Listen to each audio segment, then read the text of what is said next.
Слушай, Ирина, ну вот есть такие темы, да, которые касаются вот всех и каждого. Вот мусор как раз вот из таких. Ну вот, казалось бы, чего проще? Каждый должен разбирать свое мусорное ведро. Вот неужели трудно пластиковые бутылки от пакетиков Конечно, это просто, конечно, это просто. дома? Но пока это просто вот такие прекрасные мечтания. Вот надо из реальности исходить. Ну вот он сортирует дома, выходит во двор, там только один контейнер, и все смешивается на одну свалку. Ничего страшного, зато привычка будет вырабатываться, потом контейнеры появятся. Ну что сложного? Не, привычка дело хорошее, только сначала создайте людям условия, надо все правильно организовать, а потом уже от них требовать. Любая реформа должна начинаться с культуры, с воспитания человека. Слушай, ну не забывай о главном, потому что мусор – это бизнес, это серьезный бизнес и серьезные деньги, которым занимаются серьезные люди. Это вам не мелочь по карманам тырить, между разбираться прочим. в этой реформе, говорить действительно, с чего началось. И надо Так говорить. прежде чем там в идеале представлять себе сортировку мусора, надо сначала базовые вопросы решить. Давай поговорим. Вот давай разбираться, да.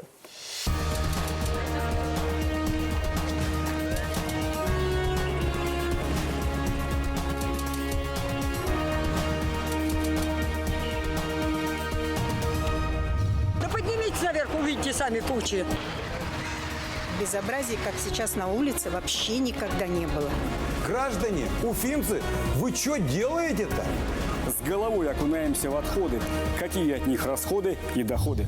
Не надо мусорить. О мусорной реформе, которая стартовала с 1 января, в эти полгода говорят из каждого утюга. Почему? Да потому что это уже не проблема, а настоящее экологическое бедствие. Мусорный вопрос наряду с коммуналкой, дорогами и транспортом стабильно входит в число самых популярных в кавычках по жалобам от населения. Можно ли за прошедшие полгода с начала мусорной реформы разгрести проблемы, которые копились десятилетиями? Конечно, нет. Это серьезная работа на много лет вперед. И сегодня, честно говоря, мы с Ириной Моториной и нашими гостями в студии с головой окунаемся в отходы. Какие от них расходы и доходы? Эту жидкость в сфере переработки твердых бытовых отходов называют фильтрат. Атмосферные осадки, промывая мусорную массу, приобретают цвет отработанного машинного масла. О химическом составе и подумать страшно. Такой фильтрат образуется на каждой свалке, но если на легальных мусорных полигонах делают специальный ров для сбора этой ядовитой жидкости и насосами возвращают обратно, то в случае со стихийными свалками фильтрат уходит в почву, затем в грунтовые воды и отравляет все вокруг. Во враге оказываются люминесцентные лампы и все остальное, все, что люди выбрасывают. Владельцы земельных участков в поселке Чесноковка Уфимского района уже более 10 лет борются с нелегальной свалкой по соседству. В основном во враг сваливают строительный мусор с близлежащих коттеджных поселков. Местная администрация раз в год закапывает завалы в землю, но вскоре горы образуются вновь. Мы сидим посредине свалки, получается. Там, я не знаю, конечно, но вот это наш пятачок, он сидит весь на свалке. Необходимость навести порядок со сбором и утилизацией мусора видна невооруженным глазом. В Башкирии ежегодно образуется 2 миллиона тонн твердых коммунальных отходов, большая часть которых не доходит до полигона. Только вокруг Уфы насчитывается порядка 400 несанкционированных свалок, а большая часть сельских территорий до последнего времени и вовсе не была охвачена регулярным вывозом мусора. Десятилетиями люди привыкли выбрасывать все в ближайший овраг. В прошлом году в России вступил в действие федеральный закон, который утверждает новую схему работы по утилизации отходов и призван, наконец, упорядочить весь процесс. Его тут же прозвали «мусорной реформой». В России по старинке закапывают в землю миллиарды рублей в виде пластика, стекла или бумаги, в то время как развитые страны давно зарабатывают на отходах. В идеале наши мусорные полигоны должны превратиться в современные высокотехнологичные объекты, которые защитят окружающую среду и принесут доход. И прибыльно, и экологично. Йонис Умалин приехал в Башкирию в составе финской делегации по обмену опытом в сфере переработки мусора. Рассказывает, у него на родине только лишь 1% от общей массы отходов хоронят в земле. Все остальное перерабатывается и снова идет в дело. В Финляндии нет своего газа, своей нефти, есть лес, некоторые минералы, значит, вот, и, соответственно, отношение к отходам у нас немножко другое. То есть отходы – это не отходы на самом деле, это вторичный ресурс. Тариф на утилизацию мусора в Финляндии составляет 7 евро с человека. Это примерно 500 рублей. В Башкирии решением БРИО главы республики был установлен минимальный по закону тариф в 70 рублей в месяц на человека. Профильные государственные специалисты считают, что этой суммы вполне достаточно для рентабельности всей работы по утилизации отходов, включая логистику и переработку. Первоначально предполагалось установить тариф в 2 раза больше. Эти цифры я не принимаю. Опускайте эти цифры, жители не вытянут эту цифру. Это получается на частный сектор на 185 рублей ложится.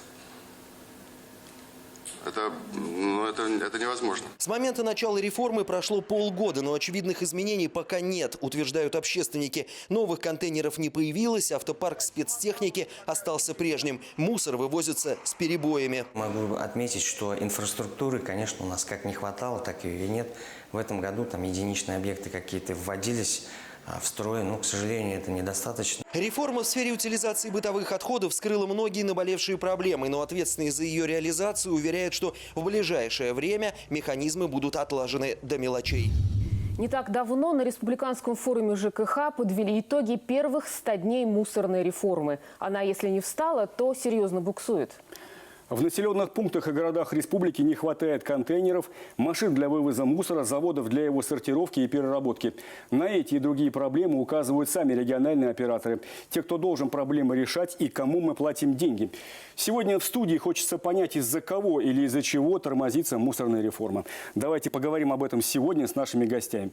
Итак, у нас в студии сегодня Арайт Максадов, предприниматель со стажем в сфере обработки отходов, Денис Мусин, сопредседатель регионального штаба Общероссийского народного фронта Республики Башкортостан, и Владимир Кобзев, больше известный как Кобзон, блогер, автор острых известных материалов. Итак, уважаемые гости, начнем, наверное, с главного. Да? Скажите, пожалуйста, вот по очереди.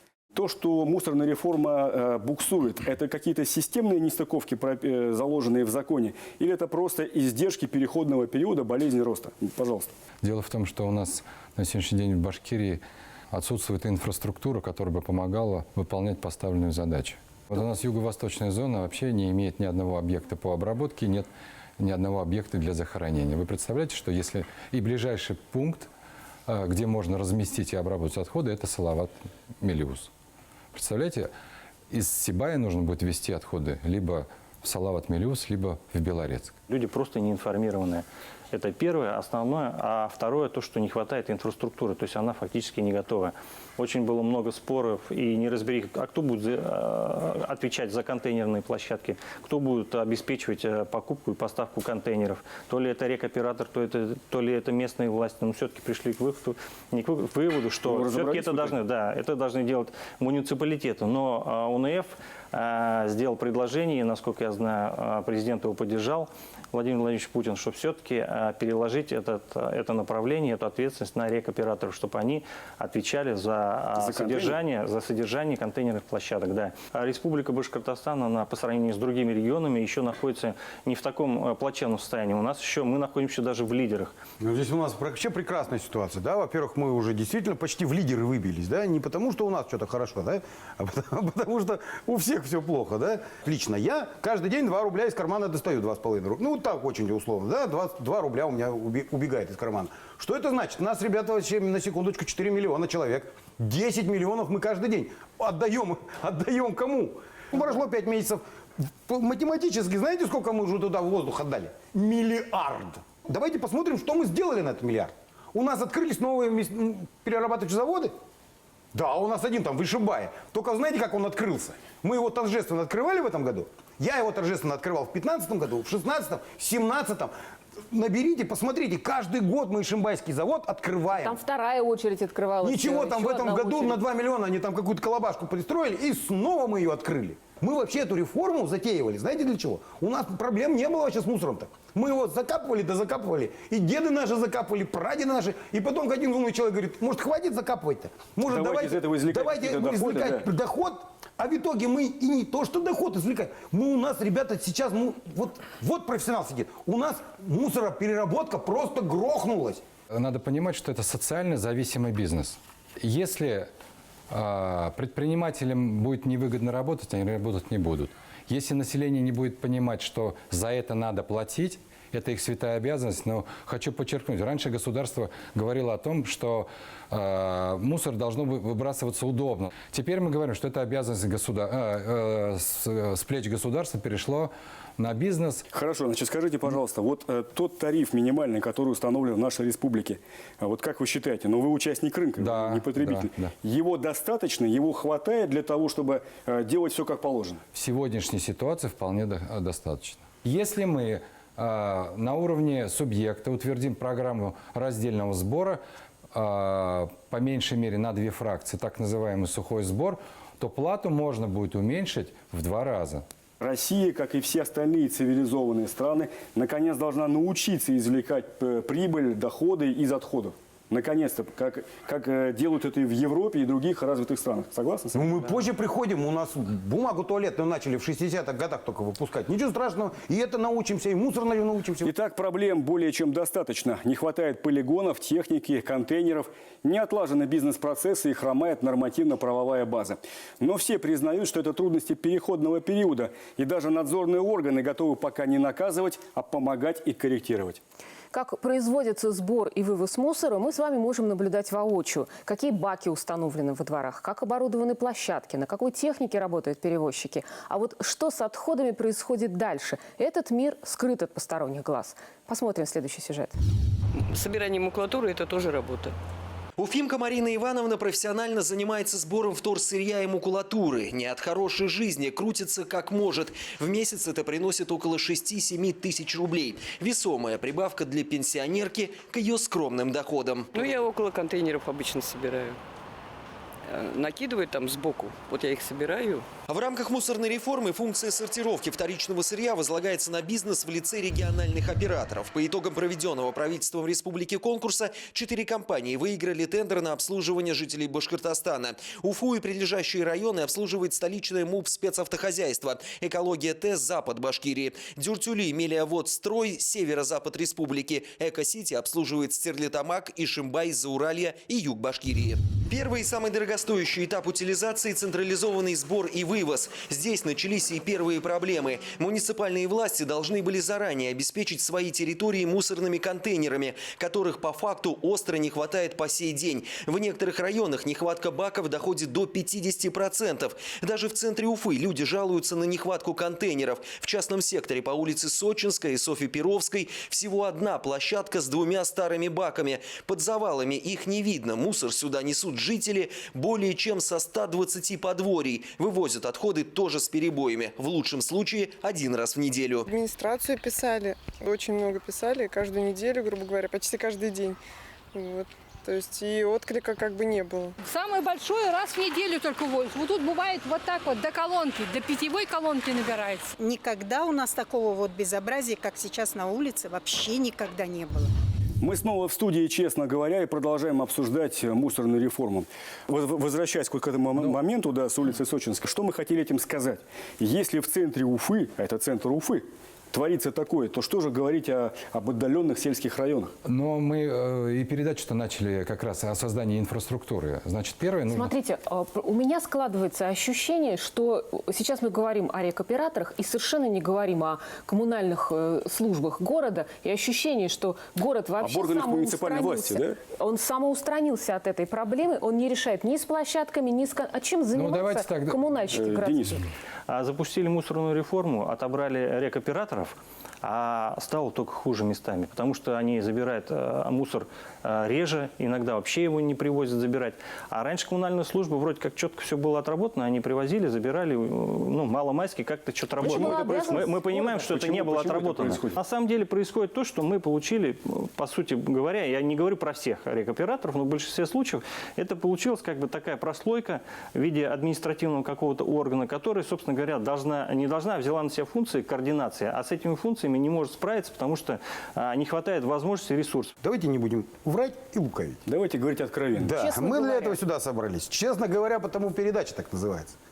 Смотрите, когда мы говорим о том, что раньше было лучше, я вам объясню, почему раньше было лучше. Потому что раньше было не хуже. Потому что этому рекоператору не всегда надо было везти в Черкасы. Он вывалил все это под мост, условно говоря, да? Половину этих сельских поселений Просто выбирали место в поле и говорили, давайте будем сюда вывозить. И таким образом, ребята, у нас получилось, если товарищ Максатов нам не подтвердит эту цифру, 15 тысяч незаконных свалок по Башкортостану. Мы для этого, собственно говоря, и начинаем реформу. А кто эти свалки? Ладно, отложим их в сторону, давай этим пока не будем заниматься. Отложим в сторону до лучших времен, нам бы с этим-то справиться. Но этот поток мусора, который шел вот этим валом на незаконные свалки, если мы сейчас будем ограничивать и закрывать эти свалки, то подождите, этот поток и должен потечь уже не ручейком, а полноводной речкой. А вот готовы ли те же самые люди и рекоператоры? Вот это уже второй вопрос. Вот этим давайте разбираться. Они сами-то готовы к этому валу мусора? Вот отсюда вытекает вопрос, очень интересный. Каким образом отбирали рекоператоров и вообще сколько стоит вход на рынок? Ну, проводились открытые торги, на которых, в общем-то, отбирались рекоператоры, но вопросы возникали, Еще в прошлом году. Вопросы возникали, ну как попали, например, туда рекоператоры с уставным капиталом, например, 10 тысяч вообще, с отсутствием, например, основных средств на балансе. Есть такие, и даже в республике есть такие. А сумма соглашений миллиарды.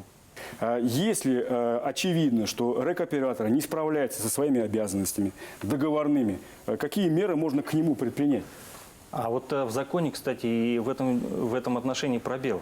Какая ответственность у рекоператора? Какая? Ее нету. Это мы можем только просигнализировать, как и блогеры, дать сигнал в правоохранительные структуры, природоохранную прокуратуру, еще куда-то. Они должны, соответственно, реагировать. В контракте указано, что при достижении там 50 жалоб, то Министерство природных ресурсов имеет право расторгнуть договор. Айрат, а еще к вам вопрос. Вот вы как сейчас работаете с рекоператором? Как вы как-то выстраиваете взаимоотношения? Вы как бизнесмен тоже. Вы же тоже участник рынка, так ведь? Мы участник. У нас лебедь, рак и щука. У нас большие проблемы, потому что мы ищем виновного в рекоператоре. И, естественно, у людей формируется такое мнение, что мы, в общем-то, не будем им платить, потому что они это делают плохо. Негативный настрой? Негативный настрой. Хотя в законе абсолютно черным по белому написано: за просветительскую работу отвечают органы местного самоуправления. Ах, вот их какая роль. А вы, кстати, дома сами мусор сортируете? Вот. Я не сортирую мусор, потому что я не вижу смысла в этом. Мы все кладем в контейнеры, приезжает одна машина. Все абсолютно верно. Мы уже покупаем машины без раздельных... Нет, это разные машины и разные компании. Сейчас есть положительный опыт раздельного сбора, так называемый сухой сбор. А раздельного вывоза? И раздельного вывоза. Делятся пищевые отходы – это серый контейнер, сортируемые отходы – это синий контейнер. Соответственно, за серыми контейнерами приезжает серая машина, за синими контейнерами приезжает синяя машина. Пищевых отходов всего 15-20%. Все остальное можно отправить на переработку. Мы же у нас, честно говоря, по 5, да? Хватаем фразу про «начнем», и вот прямо сейчас заканчивается эфир, мы выходим отсюда, там стоят разноцветные контейнеры. Ты про конкретное место говоришь? Вот прямо вот он под нами. Хорошо. И я вам что, знаете, скажу? Там мусор во всех контейнерах одинаковый, не разобран никем. И никто не бросит. Бросает просто. Знаете, почему я это знаю? Потому что я прошел мимо и все сфотографировал как блогер. И вам конкретно говорю, вот эта синяя, желтая, вот вся эта история, она не работает. Граждане, уфимцы, вы что делаете-то? Мы для чего этот миллиард-то сейчас тратим на это, если вы вот так собираете? На пропаганду тратить? Поясню. Пока у каждого контейнера не будет хватать кто-то за руку и говорить, ты куда бросил, как в Финляндии, это штраф там сколько-то евро. Я не согласен с вами. С чем? Что наши люди, им не до этого. Ответственно заявляю, что 90% населения готовы к селективному Готовы? сбору. Конечно. Готовы. Но нужно создать для них условия соответствующие. Создание инфраструктуры. Потом надо довести до людей, что... Вот как вы представляете, вот мы взяли пакет мусора, несем из дома и потом сортируем возле контейнера, что ли? Так не бывает. На количество контейнеров, видов отходов должно регламентировать... это следствие количества корзин у хозяйки на кухне. Итак, мусор – это серьезный бизнес, которому еще очень далеко до прозрачности и в котором крутятся миллиарды рублей. Огромные деньги, которые как раз пахнут. За что мы платим свои кровные региональным операторам? Отрабатывают ли они свой тариф, в который входит полный цикл утилизации отходов – и транспортировка, и обработка, и захоронение? Продолжаем искать ответы и разбираться в мусорной теме в нашем следующем сюжете. Эта сортировка отходов, их некачественная обработка и подтолкнула руководство страны к проведению мусорной реформы. Но в республике расположено всего 14 сортировочных заводов. Этого слишком мало, учитывая, что официальных полигонов в Башкортостане 35. Работа интересная, творческая, конечно. Это сортировочный завод в центре Уфы на улице Малая Гражданская, принадлежит спецавтохозяйству. Его производственная мощность 100 тысяч тонн в год. Между тем Уфа производит около 450 тысяч тонн. Здесь работа отлажена, но сразу за забором завода овраг и стихийная свалка. Откуда мусор, остается только догадываться. Судя по датам на таре, отходы сюда свалены недавно. 20.03.18. Вид с обрыва открывается прекрасный, но легко представить, как в дождливые и весенние дни настоящие потоки источных вод спускаются с мусорных гор и впадают в реку Белая.